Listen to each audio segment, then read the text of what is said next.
Sound vibration is more powerful than we could ever imagine.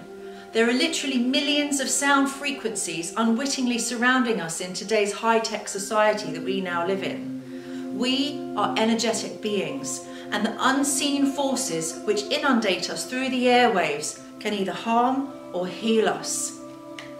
As I will prove here today, some may actually even be the cause of all our problems. The power of hearing is such that upon death, all our senses one by one shut down. Yet it's hearing which is the very last one to leave us.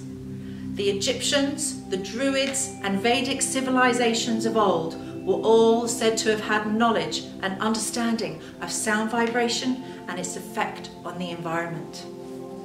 They knew the power of mantra, for the energetic vibrations which sound provided enabled them to move vast pieces of rock by which they built colossal stone structures for sacred rituals and worship. An example of this is Stonehenge, which still today has scientists baffled, for there's no rational way to explain that rocks of such weight and size were transported and lifted. But perhaps understanding sound frequencies could best explain and unlock these mysteries for us. The problem is that such claims bring up the question, how is it possible that almost an entire nation of people have lost touch with their own innate spiritual power and God-given abilities? For it seems our ancestors had powers akin to superheroes when compared to us today. Perhaps our obsession with superheroes is a subconscious need in us for a revival of our own human capability. One malefic cause for the decline in human strength is sound and its devastating effect on us. There is a most dangerous war raging upon humanity. Dangerous, I say, because it's an unseen force, a weapon, which has been used innocently every day by humanity at large. Let me give you an example. In 1953, the United Nations stipulated that all music being broadcast through radio and television should be tuned to a frequency known as 440 Hertz. This particular frequency is known to cause confusion and passivity as well as illness in human beings. It was first discovered by a Nazi scientist and propaganda minister, Joseph Goebbels, as a means of mass mind control. Therefore, we can deduce that today, most music, as well as the Wi-Fi and cellular energies, which are all around us and every day, may be detrimental to our health and our well-being. Perhaps we have a case of misplaced loyalty and trust in technology and of the agenda behind it. Of course, the desire for the leaders of society to control and manipulate the great thinking tank of humanity is nothing new. We can see from history the successful campaigns of Roman leaders which over time became integrated into what we now know as the modern-day religious systems like the Vatican, who successfully spoon-fed Jesus' superhuman life and teachings into bizarre rituals, lavish lifestyles and corruption, all of which Jesus came to earth to expose and went up against with great arms. Yet even today, with child abuse on the lips of everyone, the Vatican remains protected.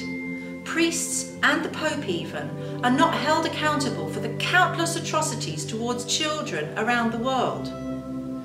Yet how did the disease of child abuse sweep through our society so fervently? Could it be due to the fact that the natural order of creation has been disturbed, for it requires a man to marry and bear children? Are the lies which were fed these past 2,000 years becoming unravelled? And if so, how does this affect us in today's society? Let us examine. The rhythm of faith and lifestyle was entirely changed over the past 2,000 years by an institution which regulated and contained society. It was all created around the story of Jesus, his family and his followers. The scales tipped in favour of a male-dominated business of religion. For in one foul move, woman and the goddess with her were deftly removed from society and from positions of leadership, for power and for worship. This best suited the agenda for control and domination over the masses. It's not all doom and gloom, that's the good news, for there is a prophecy which it seems is about to be fulfilled, which will right all these wrongs. In order for prophecy to be fulfilled, we are each of us held responsible for shifting out of the old paradigms which have held us captive for centuries. And this is done with knowledge, for knowledge is the most powerful deterrent against today's problems.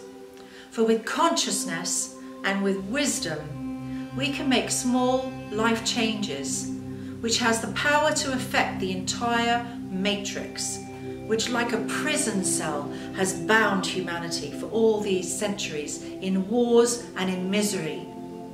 These were all created on the backs of deceit and an inaccurate retelling of history.